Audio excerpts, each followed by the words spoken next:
बनाने में गलती हो गई कोई, और ये इसका सन आप चेंज कर लेना, 1679 से 1714 सिंह की मृत्यु हुई। मैंने अभी आपको बात बताई कि जसवंत सिंह की मृत्यु के समय, और जसवंत सिंह की औलाद नहीं थी, कोई जसवंत सिंह के कोई बच्चे नहीं थे, इसलिए बड़ा राजी हुआ था औरंगजेब। पर कहते उसकी मृत्यु के बाद 12 दिन के अंदर अंदर ही उसके 2 रानियों के 2 बेटे हुए। एक बेटे का नाम रखा गया था अजीत सिंह, अजीत सिंह और दलथम्बन नाम के 2 बेटे हुए। जसवंत सिंह के साथ में जो भी कर्मचारी थे, वो कर्मचारी उनको लेके और वापस आ रहे थे, रानियों को और बच्चों को लेके आ रहे थे, जोधपुर चलते हैं वापस, जोधपुर जाके, और जो भी बच्चा है, अजीत सिंह बड़ा था, अजीत सिंह को राजा बनाते हैं वहां पर जाके। जब ये आ रहे थे तो लाहौर तक पहुंचे, इतने में औरंगजेब को सूचना मिली कि आप तो राजी हो रहे हो फालतू, जसवंत सिंह के तो 2 बेटे हैं, अजीत सिंह और दलथम्बन, और वो लोग लाहौर तक तो आ गए, वो जोधपुर जा रहे हैं। जसवंत सिंह के जो प्रमुख मंत्री थे दुर्गादास राठौड़ थे, आपने नाम सुना होगा। दुर्गादास राठौड़ उन बच्चों को, रानियों को लेके आ रहे थे। कहते हैं औरंगजेब ने जब ये समाचार सुना तो औरंगजेब कहता है कि बंदा सोचता कुछ और है पर खुदा करता कुछ और ही है। मैंने सोचा था यार बेटा बेटा नहीं है, खालसा कर दूंगा, पर खुदा चाहता नहीं है। पर फिर भी औरंगजेब अपनी चालें चली, और औरंगजेब ने दुर्गादास के पास मैसेज करवाया कि दुर्गादास जी, आप पहले बच्चों को, रानियों को लेकर दिल्ली आ जाओ, बैठ के बातचीत करते हैं, राजा बनाते हैं यहाँ पे बच्चे को, फिर हम भेज देंगे आपको। कहते हैं दुर्गादास रानियों को और अपने साथ में जो भी सेना थी उसको, बच्चों को लेके दिल्ली चले गए। औरंगजेब के पास गए कि हाँ साहब आ गए। क्या एक बार तो रुको, रेस्ट वेस्ट करो। दिल्ली में एक रूप सिंह राठौड़ की हवेली थी, किशनगढ़ के राजा थे रूप सिंह, तो इनकी हवेली हुआ करती थी।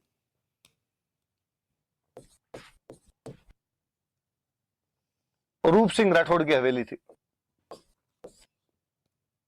और कहा कि रूप सिंह राठौड़ की हवेली के अंदर रुक जाओ जाके। ये सारे रुक गए भाई, रूप सिंह राठौड़ की हवेली में जाके रुक गए।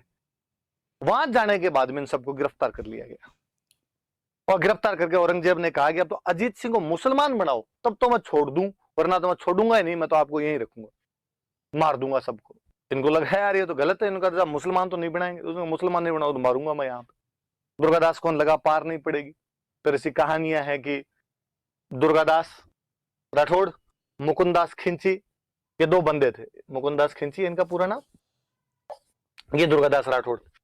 और इन्होंने प्लानिंग की, और प्लानिंग करके गोरा नाम की एक महिला थी, उस गोरा नाम की महिला को और साथ में लिया, और एक बच्चा को, दूसरा एक बच्चा लेके आए, उसको तो वहां पर रख दिया, और अजीत सिंह को लेके वहां से निकल जाते। कहानियां और है कि एक सपेरा था, और उसको एक सैनिक को सपेरे का वेशभूषा बना के भेजे गए थे। मुकुंदास जी गए थे सपेरा बन के, और बाहर जो औरंगजेब के सैनिक खड़े थे उनको सांप वाप दिखाना शुरू किया, तो औरंगजेब के जो सिक्योरिटी गार्ड बाहर खड़े थे उनका ध्यान तो उधर चला गया, इतने में ये लोग वहां से लेके निकल गए थे। और जब तक औरंगजेब को पता चलता कि वो अजीत सिंह को लेकर निकल गए, उसकी सेना आती, तब तक इनकी सेना बीच बीच में खड़ी की हुई थी, उन्होंने मुकाबला किया, लेकिन दुर्गादास सर उनको लेके यहाँ तक आ जाते हैं। कहानियां ये भी थी कि दलथम्बन बीच के अंदर ही मारा जाता है, रानियों को बीच में, रानियां लड़ती हुई मारी गई थी। कोई कहता है कि दुर्गादास ने, इन्होंने, इनको जब लगा कि रानियां दुश्मन के हाथ पड़ सकती है, तो इन्होंने रानियों को काट दिया, तो उन्होंने कहा भाई हमें मार दीजिए, बच्चे को आप यहाँ से लेके जाइए। फाइनली दुर्गादास अजीत सिंह को कुल मिला के मारवाड़ तक लाने के अंदर सक्षम हो जाते हैं यहाँ पे। और कहते अजीत सिंह को मारवाड़ इस गोरा नाम की महिला की मदद से लेके आए थे, इसलिए गोरा मारवाड़ की पन्ना दहाय है। कि जिस प्रकार मेवाड़ में पन्ना दहाय ने उदय सिंह की रक्षा की थी, उसी प्रकार गोरा दहाय ने अजीत सिंह की रक्षा की थी, इसलिए इन्हें मारवाड़ की पन्ना दहाय कहा जाता है। जैसे अपना राष्ट्रगान जनगण मन है, ऐसे उस समय जो मारवाड़ देश हुआ करता था उसका राष्ट्रगान हुआ करता था धूसो। वैसे धूसो एक म्यूजिकल इंस्ट्रूमेंट होता है, एक गीत था, धूसो बाजा रे मारवाड़ को धूसो बाजा रे। उस धूसो वाले गीत के अंदर बाकायदा गोरा का नाम लिया जाता है, गोरा को याद किया जाता है कि भाई उसकी वजह से हमारा राजा बचा था। और इन गोरा दहाई की छतरी है, बाकायदा जोधपुर के अंदर छतरी बनी हुई है। तो गोरा दहाई के बारे में दोनों तीनों बातें याद रखना कि दिल्ली से अजीत सिंह को लाने में मदद करने वाली महिला कौन थी, तो गोरा दहाय, इसलिए उनको क्या कहा जाता है, तो मारवाड़ की पन्ना दहाय। मारवाड़ के कौन से गीत में उनका नाम लिया जाता है, तो धूसो। उनकी छतरी कहां पर बनी हुई है, तो जोधपुर के अंदर उनकी छतरी बनी हुई है। दोनों तीनों बातें याद रखना, किस किस की मदद से क्या क्या लेके आए थे। अजीत सिंह यहाँ पे लेके आए, लाने के बाद में सिरोही के अंदर एक गांव पड़ता है कालिंद्री,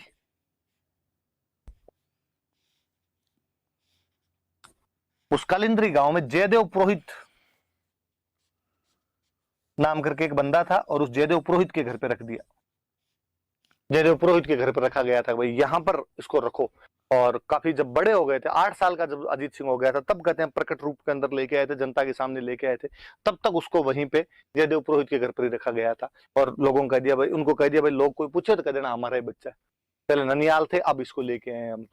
तो वो याद रखना कि अजीत सिंह को कहाँ पे रखा गया, तो सिरोही के कालिंद्री गांव के अंदर रखा गया था। और किसके पास रखा गया था, तो जयदेव पुरोहित के घर पर रखा गया था। और कौन कौन मुख्य भूमिका में थे, दुर्गादास राठौड़, मुकुंदास खिंची, गोरा, ये सब बातें याद रख लेना। दिल्ली में रूप सिंह राठौड़ की हवेली में इनको नजरबंद करने की कोशिश की गई थी। और सुन, कहते हैं वहां से जब ये भाग के आ गए थे, औरंगजेब को जब पता चला कि जब भाग गए फाइनल, तो औरंगजेब तमतमाया। औरंगजेब को लगा यार जनता के सामने बेइज्जती हो जाएगी, तो औरंगजेब ने जनता को ये कहा कि नहीं भाई, वो तो जिस बच्चे को ले गए वो अजीत सिंह है ही नहीं, अजीत सिंह तो पहले से मेरे पास है, और मैं इस बच्चे को मुसलमान बना रहा हूं, और मुसलमान बना के इसका नाम रख देते हैं मुहम्मदी राज। तो औरंगजेब ने नकली अजीत सिंह का नाम बदल कर क्या कर दिया था, मुहम्मदी राज। और औरंगजेब की खुद की एक बेटी थी जेबुनिसा, और उसने कहा आज से मेरी बेटी संभालेगी, इसको जेबुनिसा संभालेगी। तो संभालने के लिए किसको दे दिया गया था, जेबुनिसा को। ये याद भी रखना कि औरंगजेब ने नकली अजीत सिंह का नाम बदल कर क्या कर दिया था, मुहम्मदी राज, और उसे किसको सौंप दिया था, अपनी बेटी जेबुनिसा को सौंप दिया था। तो जसवंत सिंह के 2 बेटे हुए, अजीत सिंह और दलथम्बन। औरंगजेब इनको दिल्ली में रूप सिंह राठौड़ की हवेली में नजरबंद कर लेता है। दुर्गादास राठौड़, मुकुंदास खिंची, गोरा नाम की महिला की सहायता से लेकर मारवाड़ आते हैं। गोरा को मारवाड़ के पन्ना ध्याय कहते हैं, 200 में नाम लिया जाता है। जोधपुर के अंदर इसकी छतरी बनी हुई है। औरंगजेब ने नकली अजीत सिंह का नाम बदलकर मुहम्मदी राज रखा और अपनी बेटी जेबुनिसा को दे दिया था। और असली जो अजीत सिंह था उसको दुर्गादास सिरोही के कालिंद्री गांव में जयदेव पुरोहित के घर पर रखते हैं। ये सारी बातें याद रखने वाली सी। फिर आगे बढ़ते हैं। देखो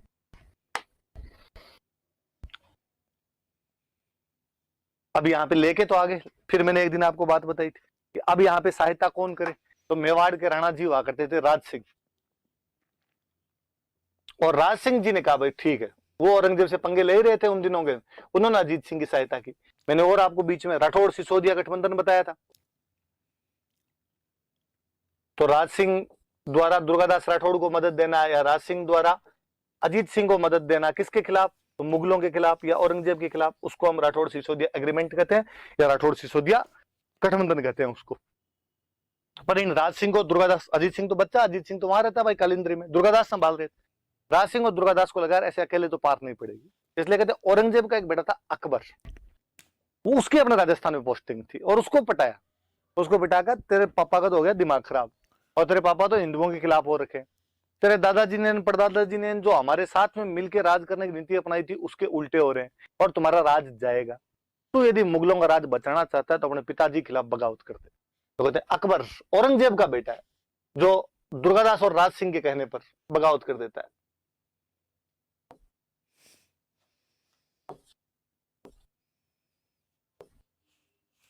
दुर्गादास और राज सिंह के कहने पर इसने बगावत कर दी थी।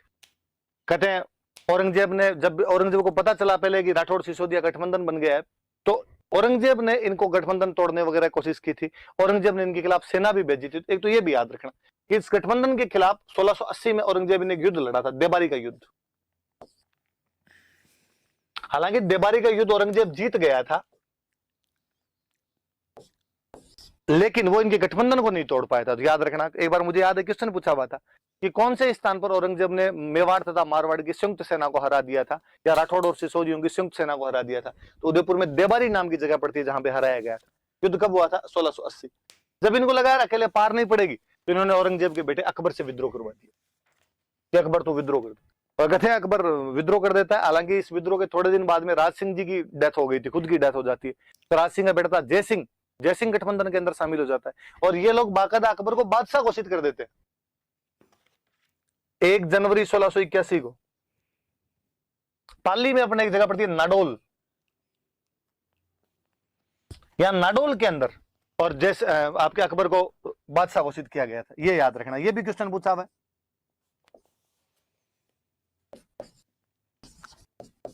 जय सिंह ने, दुर्गादास ने, इन्होंने मिलकर बादशाह घोषित कर दिया था, बादशाह डिक्लेयर कर दिया था।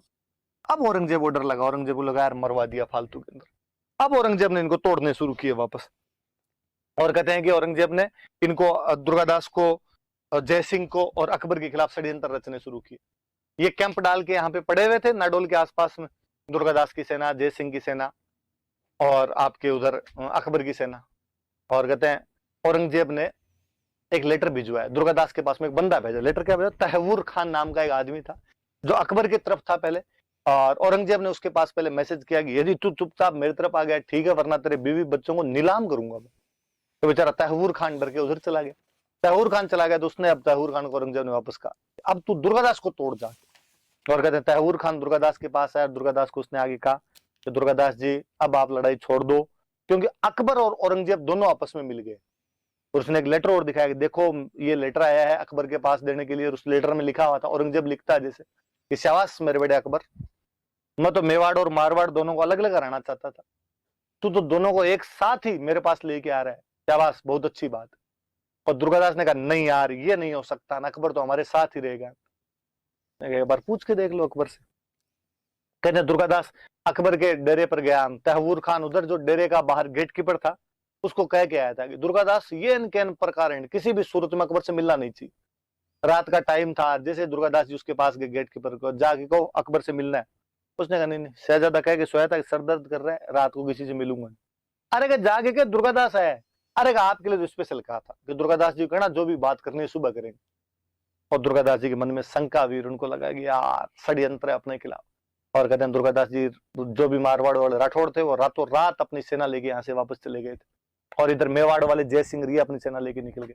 अकबर बेचारा सुबह अकेला ही बचा। 301 फौजी बचे अकबर के पास कुल्ली। अकबर को जब षड्यंत्र का पता चला, अकबर दुर्गादास के पीछे भागा।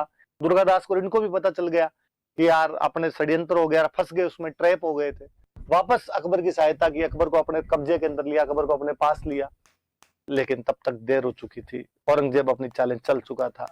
औरंगजेब ने अब दूसरी चाल चली, उसने मेवाड़ वाले जय सिंह से बात की कि तू मेरे साथ संधि कर ले, अपने लड़ाई बंद कर देते हैं, मैं तेरे को ये 3 जो आप मैंने दिन बताया था आपको, पूर्व, बदनौर और मांडल, ये 3 इलाके मेरे को दे दे, मैं तेरे क्षेत्र में जजिया नहीं लगाऊंगा। जय सिंह खुद भी लड़ाइयों से तंग आ चुका था और जय सिंह ने लड़ाई बंद कर दी। मेवाड़ वाले गठबंधन से अलग हो गए, जय सिंह अलग हो गए गठबंधन से। अब केवल बचे तो बचे दुर्गादास और अकबर। दुर्गादास जी को लगा यहाँ पर पार नहीं पड़ेगी, इसलिए उन्होंने अकबर को आगे देख यहाँ तो पार पड़नी नहीं है, चल अपने दोनों यहाँ से साउथ में चलते हैं। और दुर्गादास जी यहाँ से उसको निकालते हुए साउथ ले, कहते हैं मात्र 500 घुड़सवारों के साथ। जगह जगह मुगलों के थाने, जगह जगह मुगलों के कब्जे, सारे कब्जे और थाने तोड़ते हुए, सारे यूं सिग्नल तोड़ ताड़ के बंदा वहां पे साउथ में चला गया था। और साउथ में शिवाजी के बेटे संभाजी राज कर रहे थे, और संभाजी को जाके कहा कि साहब अकबर को शरण दो, और संभाजी ने शरण दे दी थी। दुर्गादास राठौड़ वहां पर संभाजी के पास अकबर को लेकर 9 साल तक रहे थे। और जैसे ही औरंगजेब को पता चला कि साहब संभाजी के पास चले गए, औरंगजेब उस दिन राजस्थान वाले पंगे सारे खत्म करके उधर जाता है, दक्षिण भारत के अंदर जाता है। और उसके बाद औरंगजेब कभी दक्षिण भारत से वापस लौट के नहीं आ पाया था। उसके बाद वो दक्षिण भारत में लड़ा था, वहां की लड़ाई में इतना फंस गया था। हालांकि 9 साल बाद में जब अकबर को लगा कि यार यहाँ भी पार नहीं पड़ रही, ढंग से हेल्प नहीं हो रही है, तो अकबर दुर्गादास को कहता है आप तो जाओ और मैं ईरान जा रहा हूँ, ईरान के राजा से सहायता लेके आऊंगा। और वो वहां से ईरान की तरफ निकल जाता है और ईरान के राजा के पास गया। ईरान के राजा ने कुछ दिन अपने पास रखा, फिर उसको मार दिया था। तो अकबर का बेचारे का अंत बहुत बुरा हुआ था। तो याद रखना कि अकबर किसके कहने पर विद्रोह कर देता है? तो राज सिंह और दुर्गादास के कहने पर विद्रोह कर देता है। औरंगजेब ने जो राठौड़ सिसोदिया गठबंधन था मेवाड़ मारवाड़ का, इसके खिलाफ 1680 में देवारी का युद्ध किया था, औरंगजेब जीता था। फिर राज सिंह और दुर्गादास मिलके औरंगजेब के बेटे अकबर से विद्रोह करवा देते हैं। और जब राज सिंह की मृत्यु हो जाती है तो उनका बेटा जय सिंह सहायता करता है, और ये सब मिलके 1 जनवरी 1681 को नाडोल में अकबर को बादशाह घोषित कर देते हैं। लेकिन औरंगजेब के षड्यंत्र की वजह से गठबंधन टूट गया। अकबर को दुर्गादास राठौड़ के साथ में दक्षिण भारत में संभाजी के पास जाना पड़ा। फिर अकबर यहाँ से ईरान के राजा के पास गया, ईरान के राजा द्वारा उसको मार दिया गया था। आगे बढ़ते हैं, देखो तो अकबर वाला विद्रोह याद रखना। देवारी युद्ध मैंने बताई दिया आपको, 1680 इसे जुड़ी हुई घटना थी, इसलिए मेवाड़ प्लस मारवाड़।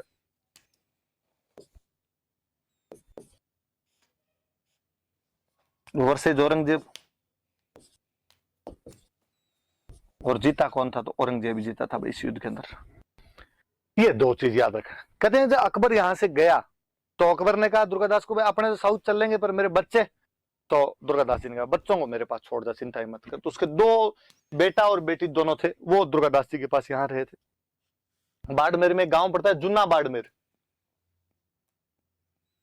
और वहां जुन्ना बाड़मेर के अंदर एक बंदे थे जगन्नाथ रामचंदोत। उन जगन्नाथ रामचंदोत के घर पर इनको रखा गया था। दोनों बच्चों के नाम याद रखना भाई, ये कोई एग्जाम में पूछ लेगा, गांव वाम याद रहे नहीं रहे। बुलंद अख्तर और सफेदुन्निसा औरंगजेब के पोते पोती है, अकबर के बेटे बेटी हैं, जिनका दुर्गादास राठौड़ ने पालन पोषण करवाया था। इनको जूना बाड़मेर गांव के अंदर जगन्नाथ रामचंदोत की अभिरक्षा में कस्टडी के अंदर वहां पर इनको रखा गया था। अजीत सिंह को रखा था सिरोही के कालिंद्री गांव में जयदेव पुरोहित की कस्टडी में, और बुलंद अख्तर और सफेदुन्निसा को रखा था जूना बाड़मेर जगन्नाथ रामचंदोत के घर पर रखा गया था। औरंगजेब को कई साल बाद पता चला कि यार मेरे पोते पोती तो दुर्गादास के पास ही, अकबर के साथ गए नहीं, तो उसने दुर्गादास को कहा इनको मुझे दे दे, इन पोते पोती को मुझे दे दे। उसने मना कर दिया, नहीं इनको तो मैं नहीं दूंगा, मेरा दोस्त अकबर छोड़ के गया था, इनका पालन पोषण मैं करूंगा, तेरा क्या विश्वास।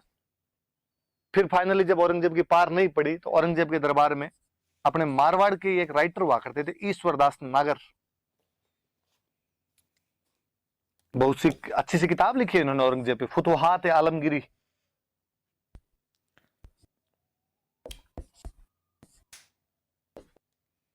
फुतुहात आलमगिरी नाम की किताब लिखी है, मुगल मारवाड़ संबंधों का बहुत अच्छा सा वर्णन किया है। वो ईश्वरदास जी जो नागर थे औरंगजेब के दरबार में थे, औरंगजेब उनको कहता है कि यार ये वाला तो काम करवाओ यार, मेरे पोते पोती तो वापस दिलवाओ।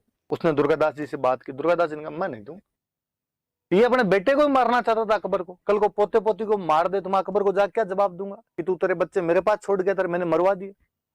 ईश्वरदास जी ने कहा दुर्गादास जी आप तो मारवाड़ के आदमी और आप समझते हो, मूल से प्यारा ब्याज होता है, मूलधन जो प्रिंसिपल है उसे ज्यादा अच्छा इंटरेस्ट लगता है हमेशा, बेटे बेटी से भी ज्यादा अच्छे पोते पोती लगते हैं, इसलिए कुछ ही नहीं कहेगा, मैं गारंटी देता हूं यार आप तो सौंप दो। और फाइनली ईश्वरदास जी के कहने पर दुर्गादास ने इन दोनों को वहां पर भेज दिया था। अरे जब ये गए बच्चे वहां पर तो औरंगजेब ने कहा कि एक मौलवी साहब लाओ, दोनों बच्चों को पहले मुसलमान बनाओ, दोनों बच्चों को कुरान सिखाओ, दोनों बच्चों को नमाज सिखाओ। और कहते हैं सफेदुन्निसा कहती है नहीं दादाजी, नमाज की कुरान की इनकी कोई जरूरत नहीं सीखने की, और हम मुसलमान ही हैं। औरंगजेब ने कहा कैसे, हिंदू के घर में रह के हिंदू बन गए होंगे वहां पर, और नमाज और कुरान तुम्हारे कहां से आई। उनका कि एक मौलवी साहब दिल्ली आते थे, दिल्ली आके हमें सिखा के जाया करते थे। तो मौलवी साहब आते थे, कौन भेजता था मौलवी साहब, कहां से आते थे, दुर्गा बाबा, दुर्गा बाबा ने व्यवस्था करवाई थी हमारे लिए, नमाज की कुरान की सब सिखाया हुआ हमें। और औरंगजेब का यूं गला भराया। औरंगजेब लगा यार दुश्मन हो तो ये हो, क्या नैतिक चरित्रवान आदमी है वो, कितने मोरल हाई होंगे उस आदमी की, मोरलिटी हाई होगी उस आदमी की, कि दुश्मन के बच्चे जो विधर्मी हैं, दुश्मन के बच्चे जो अलग रिलीजन के हैं, उनके लिए भी उनकी रिलीजियस एजुकेशन की भी व्यवस्था उस आदमी के द्वारा करवाई गई थी। और वो यूं गड़गड़ा हो जाता है और पूछता है सफेदुन्निसा से कैसा है दुर्गादास, मेरे बारे में क्या क्या कहता है, गालियां तो नहीं निकालता मुझे, तो तुम्हें तंग तो नहीं करता था वो। तो बच्ची वापस करती है कि नहीं, जब से मैं थोड़ी बड़ी हुई समझ पकड़ने लगी थी उसके बाद तो वो कभी मेरी आंखों के सामने नहीं आया, और हमेशा जब भी आता तो पर्दा तान के और मेरे से बातचीत किया करता था, कि मैंने उसको कभी आमने सामने भी नहीं देखा, उसने दुश्मन की बच्चे की तरफ कभी आंख उठा के भी नहीं देखा, कि किसी भी प्रकार की कोई बुरी नीयत की तो बहुत दूर की बात है। कि बाबो कहे पुकार तीन जानू न उनरो वेश, कारण की निज नैन स्यून देखो नहीं दुर्गेश। कि मैं तो बाबा कह के पुकारती थी, उसकी वेशभूषा मुझे याद नहीं है, छोटे तक आदमी देखी थी मैंने। कारण की निज नैन स्यूं, कारण यह है कि मैंने अपनी आंखों से देखो नहीं दुर्गेश, मैंने उस दुर्गादास को अपनी आंखों से नहीं देखा। और औरंगजेब राजी होता है, औरंगजेब दुर्गादास के पास मैसेज करता है कि दुर्गा मैं तेरे से बेहद राजी हूं, तेरे को जो चाहिए जो सबसे अच्छा लगता है वो मांग तू, मैं तुझे जोधपुर का राजा बना दूंगा, तूने आज यार ये इतना बड़ा काम किया मेरे लिए।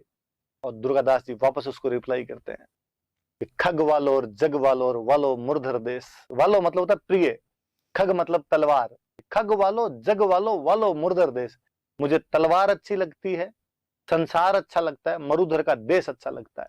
खग वालो जग वालो वालो मुरधर देश, श्याम धर्म वालो सदार नित वालो नरेश, कि मुझे श्याम का धर्म, ये हिंदू धर्म अच्छा लगता है, पर इन सबसे अच्छा मुझे मेरा नरेश अजीत सिंह लगता है।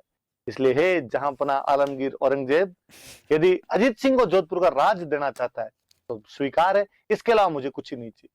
औरंगजेब ने कहा बस ये एक मुझे स्वीकार नहीं है, इसके अलावा तो कुछ भी मांग लो।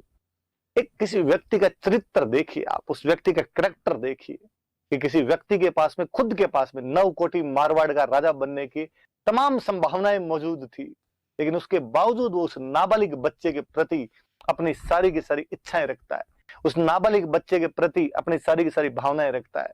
और वो कहता है कि नहीं, जब जसवंत सिंह जी मरे थे तब कह के गए थे कि जोधपुर का ध्यान तू रखना, कि जसवंत कयो जोए कोई घर रखवाड़ो दुर्गड़ो, साची किदी सोए अच्छी आस्करण वत।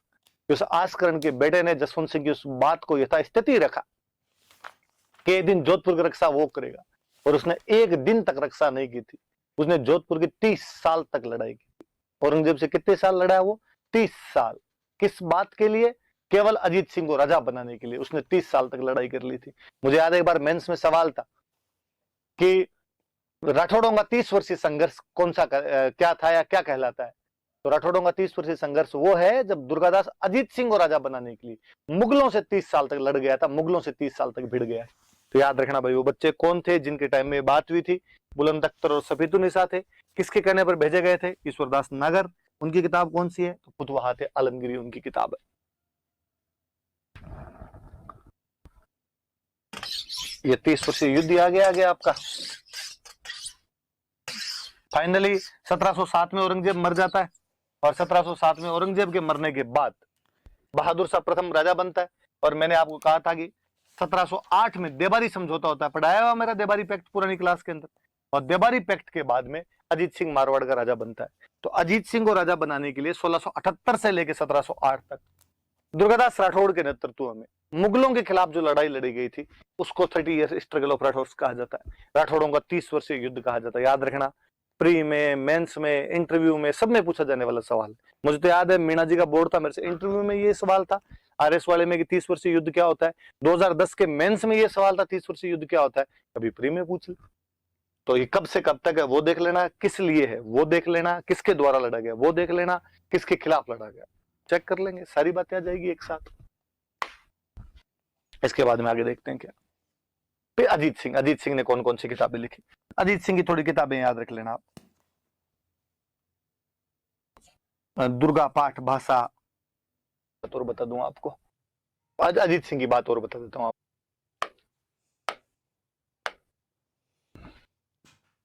दुर्गादास के बारे में पढ़ते हैं। देखो, दुर्गादास का जन्म हुआ था जोधपुर के अंदर, एक गांव पड़ता है सालवा, वहां पर जन्म हुआ था। माताजी का नाम था नेत कंवर।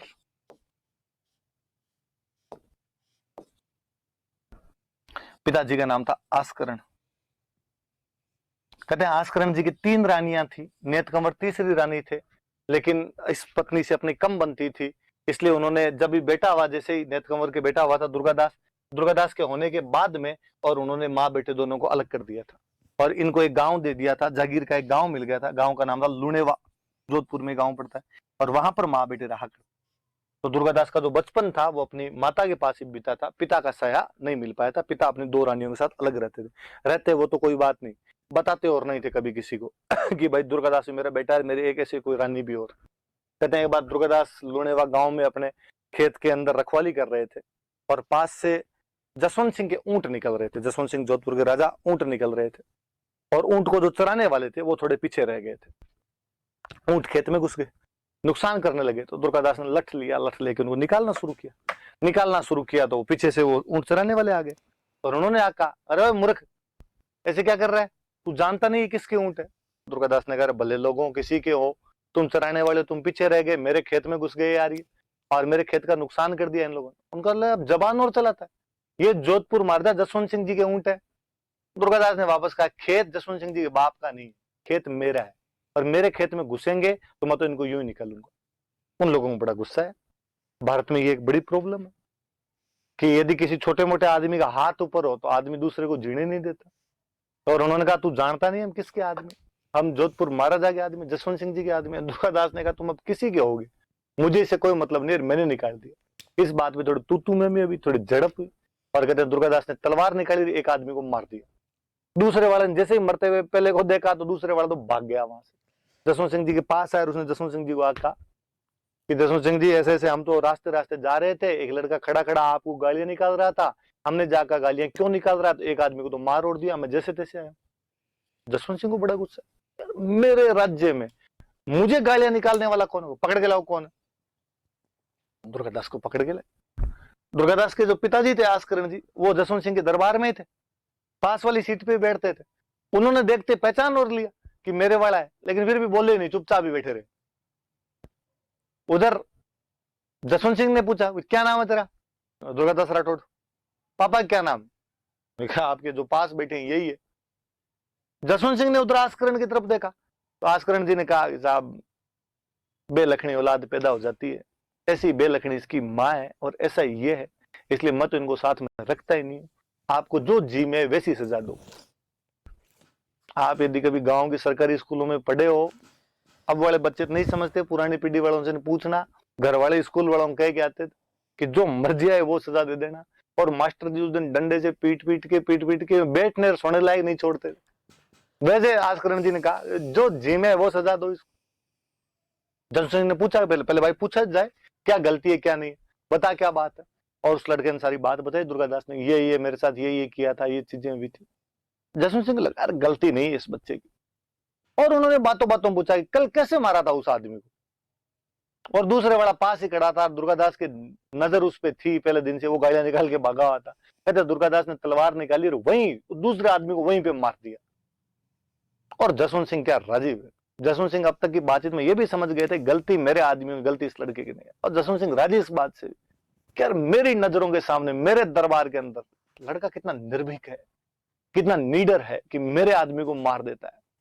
और उसने कहा कि मिस्टर दुर्गादास आज से तुम मेरे पास वाली सीट पे बैठोगे। दुर्गादास के पापा को कहा कि आस्करण जी आज के बाद आप सामने जाके बैठोगे। और कहा आज के बाद दुर्गादास मेरा एकदम प्रमुख मंत्री। और तब उन्होंने वो कहा जसवंत कहो जोय को घर रखवाड़ो दुर्गड़ो, साची कीधी सोय अच्छी आस्करण होत। जसवंत कहो जोय ढूंढ कर जसवंत सिंह ने कहा घर रखवाड़ो दुर्गड़ो, इस दुर्ग की रक्षा कोई करेगा तो वो दुर्गादास करेगा। अच्छी कीधी सोय अच्छी आस्करण हुई, साची कीधी सोय अच्छी आस्करण हुई। और आस्करण के बेटे ने उस बात को सत्य साबित कर दिया था। अभी मैंने बताया कि 30 साल तक वो लड़ा था, केवल किस लिए कि मेरा राजा मुझे कह के गया है कि मेरे बेटे की रक्षा करनी है, मेरा राजा मुझे कह के गया है कि राज्य की रक्षा करनी है। स्वामी भक्ति का इतना बेहतरीन उदाहरण ना भूतो ना भविष्य है। जब भी आप स्वामी भक्ति के लिए उदाहरण ढूंढोगे तो केवल दो, या तो पन्ना धाय या दूसरा दुर्गादास राठौड़ मिलेगा। तीसरा उदाहरण बाद में चेतक है जो मिनक नहीं है, पशु है। मनुष्यों में वो स्थान जो दुर्गादास और पन्नाधाय ने ग्रहण किया है, वो शायद ही कहीं पर इस प्रकार के कोई दूसरी चीजें मिलती होगी हमको। वो दुर्गादास जी थे भाई। फिर आगे फाइनली कहते हैं 1708 में अजीत सिंह जी यहाँ पे राजा बन गए। अजीत सिंह जी के राजा बनने के बाद और दुर्गादास जी के साथ बन्नी बंद हुई। अब क्या था कि अजीत सिंह जब बच्चा था तब से संभालता कौन था जोधपुर को? दुर्गादास। संधि करनी है तो कौन करेगा? दुर्गादास। कहीं लड़ाई करने जाना तो कौन जाएगा? दुर्गादास। अब अजीत सिंह जी राजा बन गए 1708 के देवारी पैक्ट के बाद, राजा वाली गद्दी पे बैठते हैं, दुर्गादास जी पास में बैठते हैं। लेकिन फिर भी कोई बंदा आता तो पहले बातचीत किससे करता? दुर्गादास। लोगों को आदत पड़ी हुई थी, पहले नमस्ते दुर्गादास को, फिर नमस्ते अजीत सिंह को।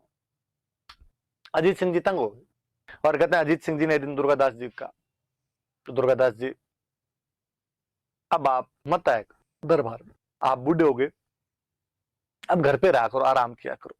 मैं जब भी आपको देखता हूं तो मुझे मेरे संघर्ष के दिन याद आ जाते हैं। दुर्गादास जी इन बातों को समझ नहीं पाए और दुर्गादास जी दिल्ली दरबार में आ जाया करते थे। पर कहते हैं एक दिन अजीत सिंह जी ने उनके घर पर एक बंदा भेजा। दुर्गादास जी सो रहे थे, उठे, बंदा आगे तैयार था। बताओ भाई, का अजीत सिंह जी ने आपके लिए मतीरा भेजा है, मतीरो भेजा है। दुर्गादास जी इसका मतलब समझ रहे थे, वो सिंबल था एक, मती रो, मत रहो, यहां मत रहो, अब मुझे मत दिखो यहां से। दुर्गादास जी कुछ भी नहीं बोले, चुपचाप। जब भी किसी व्यक्ति को देश निकाला दिया जाता था, डिपोर्ट किया जाता था, काले कपड़े पहने, काला घोड़ा लिया और मारवाड़ की सीमा से निकलकर मेवाड़ चले गए थे। मेवाड़ में अमर सिंह सेकंड राजा हुआ करते थे। उधर अमर सिंह सेकंड के पास में चले गए। उन्होंने उनको बाद में एक तो विजयपुर की जागीर दे दी थी और एक रामपुरा की जागीर दे दी थी। ये दो जगह दे दी थी। बाद में दुर्गादास जी वहीं रहे थे। किसी आदमी का आप स्वामी भक्ति का चरम देखिए कि जब उस व्यक्ति को कहा गया कि जिस राजा को तूने बनाया है, जिस राज्य को तूने बचाया, उस राज्य को छोड़ के जाना है, वो राजा ये ऑर्डर दे रहा है जिसको 30 साल तक पाला था, पाल पोस कर बड़ा किया था, अब आप यहां पर नहीं रह सकते। और वो आदमी एक बार भी ये नहीं कहता कि क्यों। ऐसा कैसा एक और करेक्टर हमारी हिस्ट्री में है, अकबर को राजा बनाने वाला बैराम खान। बैराम खान ने अकबर को राजा बनाया था, मुगल बादशाह बनाया था, और बाद में ऐसा कैसे अकबर को बैराम खान चुभने लगता है और अकबर बैराम खान कहता है अब हज के लिए जाइए, यहां नहीं रह सकते। लेकिन जब बैराम खान को यह कहा गया तो बैराम खान विद्रोह करता है, लड़ाई करता है, अपने अधिकार छीनने के प्रयास करता है। दुर्गादास जी यहाँ पर इसलिए और ऊंचे हो जाते हैं कि उन्होंने उस समय भी चूं तक नहीं की। उन्होंने कहा राजा का ऑर्डर है। स्वामी उस समय जसवंत सिंह जी थे, अब स्वामी अजीत सिंह। यदि ऑर्डर यहाँ नहीं रहने का तो मैं यहाँ से चला जाऊंगा। और यहाँ से मेवाड़ चले गए थे। फिर मेवाड़ से फाइनली कहते हैं उज्जैन चले गए थे, और उज्जैन में वहीं पे मृत्यु हुई थी। उज्जैन शिप्रा नदी के किनारे बसा हुआ है। उस शिप्रा नदी के किनारे दुर्गादास राठौड़ की छतरी बनी हुई। याद रखना, कोई पूछ लेगा कि दुर्गादास राठौड़ की छतरी कौन सी नदी किनारे बनी हुई, शिप्रा नदी किनारे कहां पर बनी हुई? उज्जैन। उज्जैन रहा करते थे बाद में अपने अंतिम समय के अंदर। तो ये बातें भी थोड़ी सी याद रखना।